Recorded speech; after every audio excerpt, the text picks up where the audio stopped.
এদিকে একই ছবি নিউ টাউনের স্কুলেও, সেখানেও বিক্ষোভে নামলেন অভিভাবকরা, কারণ সেই ফি বৃদ্ধি।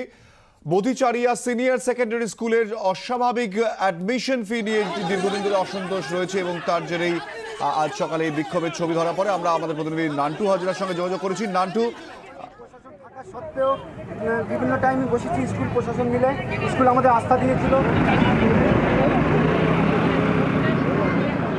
নান্টু হাজরা আমাদের সঙ্গে রয়েছেন। নান্টু, এই মুহূর্তে কি পরিস্থিতি, কি অভিযোগ অভিভাবকদের?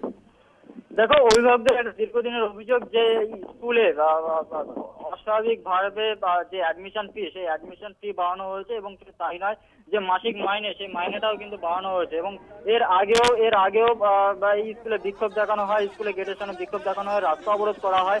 সেই সময় স্কুল কর্তৃপক্ষ বলেছিল যে একটা সময় চেয়েছিল, সেই সময়ের মধ্যে সমস্যার সমাধান করবে, কিন্তু তা সত্ত্বেও কোনো সমাধান না করা এর আগে আরো একবার এই স্কুলে বিক্ষোভ দেখায় এবং আজ ফের সেই সমস্যার কোনো সমাধান না হওয়াতে আজ ফের কিন্তু স্কুলের সামনে বিক্ষোভ দেখাচ্ছে অভিভাবকরা।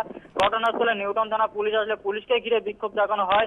ইতিমধ্যেই অভিভাবকদের সাথে এবং স্কুল কর্তৃপক্ষের একটা যাতে আলোচনা করে একটা মীমাংসা করা যায়, সেই কাজটা করছেন নিউটাউন থানার পুলিশের আধিকারিকরা। ইতিমধ্যে প্রিন্সিপালের সাথে কথা হয়েছে এবং গার্জিয়ানদের যে দাবি, সেই দাবি হলো যে স্কুলের ভেতরে গিয়ে কথা হবে না, প্রিন্সিপালকে বাইরে আসতে হবে এবং সবার সামনে দাঁড়িয়ে তাকে যে সমস্যা, ফি বৃদ্ধির সমস্যা, সেই সমস্যার কথা জানাতে হবে। এই দাবি তারা রাখছেন এবং এই মুহূর্তে কিন্তু বিক্ষোভ চলছে।